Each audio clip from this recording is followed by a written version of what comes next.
All right, guys. So, I do see where the leak is, and so you guys can see some of it. It's like very, very little that's actually coming from the thermostat housing.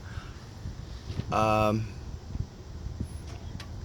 so very little is coming from the thermostat housing. So I might just have to get that redone.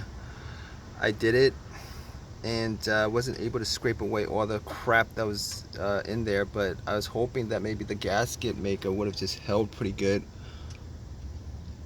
And